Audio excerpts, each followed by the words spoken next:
Welcome back to the Wedding Buzz, and welcome to part 1 of our behind the scenes series.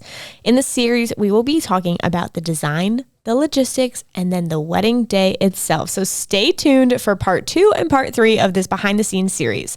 I think it's so important to talk about the behind the scenes and what goes on during the wedding planning journey, and then what happens on wedding day behind the scenes, because sometimes I don't think people realize how much goes into wedding planning, or what the couples have to do and what the planner is doing. So let's dive in and give like a brief high level overview of what's happening behind the scenes. So today we're going to talk about the design.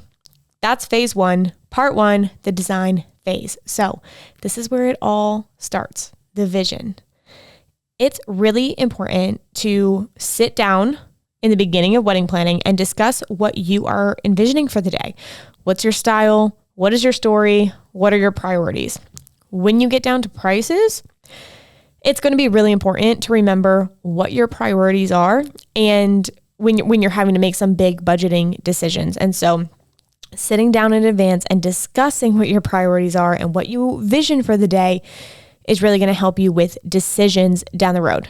So it's really important to sit down right from the get-go, discuss what you want. Think about it. Do you want it in the mountains? Do you want it in the beach? How big do you want this wedding to be? What time of year do you want the wedding to be?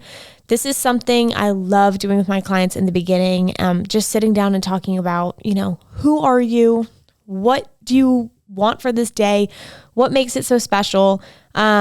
And what are things in your relationship maybe that makes it special? And it really just sets the framework, the foundation for the rest of the planning. The next step is to make a mood board or a color palette. I love using Pinterest for this. It's just the easiest way. You can share boards between you, your spouse, your planner, your florist. It's just one easy place to keep all the information. And so when you first are engaged, I encourage you to make a brand new Pinterest board, because chances are your Pinterest board is from like middle school and you don't like anything on it anymore. So maybe take a peek at that. But if you haven't kept it really, really updated, I would just start fresh. Go through, type in, mountain wedding, beach wedding. If you're here in Florida, Florida wedding, orange wedding, pink wedding, blue wedding, see what comes up. Chic wedding, elegant wedding, classic wedding, moody wedding, whatever you think is going to float your boat. Type it in, start going through it, and start adding things that you like. Another one is rustic, if you want like a barn wedding or something. So go through, add a bunch of stuff that you like. And now, part 2 to this that I'm going to challenge you, go back through. So now you have a brand new board that you just added a bunch of stuff to. Go back through it and try to highlight common themes. What did you happen to save a lot? Was it a lot of blue? Was it a lot of pink? Was it a lot of mountains? Was it a lot of beach? What did you highlight a lot? And then I'm going to encourage you to start deleting. Take away things that are not in that common theme, because you might add it, be like, this is pretty, but now half your Pinterest board is orange and half of it's blue. And so now we got to kind of decide, okay, which direction are we going to lean into, or are we going to try to do a combination and do both? But if you have a bunch of beach pictures and a bunch of mountain pictures, you kind of got to pick one or the other. This is really important to understand what you want for your big day. And so that when you're getting like floral quotes and you're talking to your vendors, that they can make sure that they are providing exactly what you want. It's totally fair to ask them for some inspiration as well, but you need to have an idea going into it so that the conversations can be directed in the correct way. Making it personal, not just trendy, is really important. Just because bows are popular right now doesn't mean that you need to have ballerina bows all over your wedding. Figure out what's your style and what you want, and don't just add a bunch of random stuff because it's trendy. I promise you will regret that. So the next part of the design, now that you've kind of figured out what you want, is including your professional vendors. So florists, rental companies, stationery companies, signage, lighting, and of course your planner. Include them on your board and start talking to them and say, hey, okay, here's an idea of the style I like, and how can you help me bring my vision to life? How can you help me bring this vision board? What's realistic? I will warn you, everything you see on Pinterest probably costs 2 or 3 times more than what you think. These days, probably costs 3-4 times more than you think. So add things to your Pinterest board and just know that it's probably going to have to be a scaled down version of that unless you have a wonderfully big budget. But I was talking to my husband about this the other day, and he was like, oh, so people have champagne budgets or champagne taste with beer budgets. And I was like, myself included. I'm planning a brand shoot and I'm adding a bunch of stuff to my cart, and I'm like, okay, like I have champagne taste with a beer budget of what I want to spend for this branding shoot. So I get it. You're not alone. I'm not mocking anybody for that, but just keep it in mind before you go show it to your florist. So there's 2 ways that you can kind of go about this. I do recommend telling your florist what your budget is. It's going to help them direct the conversation and just keep, you don't want to get a quote for things that are like 5 times bigger than your budget, just so then later you have to start canceling a bunch of stuff.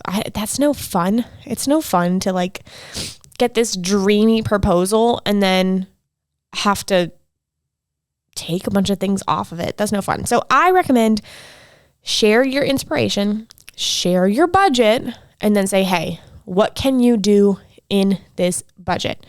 There might be some things that you could be like, okay, tell me the price on that, but I probably, can't do it.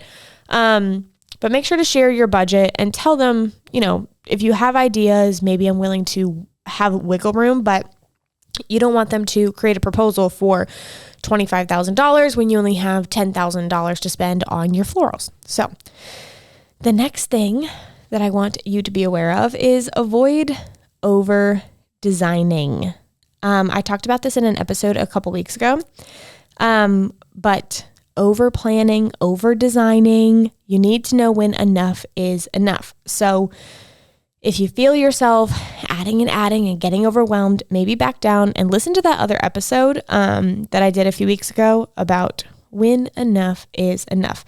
Focus on impact points. Not everything has to be customized. It's crazy how quickly little things add up. I see people all the time saying they can't afford this big floral arrangement or this big focal point, and then they have custom koozies and custom drink stirs and custom matches and custom mint packs and a bunch of little stuff that are going to be thrown away.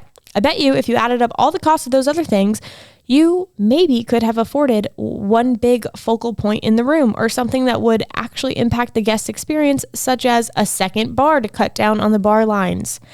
Focus on what matters most to the guest experience. A bunch of little take-home items are not going to make or break the guest experience, but long bar lines, long restroom lines, long food lines, a bad DJ, a bad sound system where no one can hear the ceremony because,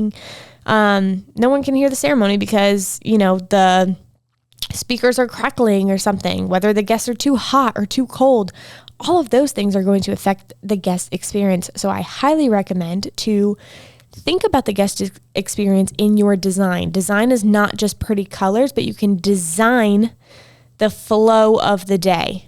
And I highly recommend that you do that and that you think about the flow of the day, the comfort of your guests when you're thinking about your design. So some final thoughts is design isn't just doing more. It's all about doing it well and with meaning. So now that you have your vision and we are designing the day, how do we make it all come together, you may ask? Logistics.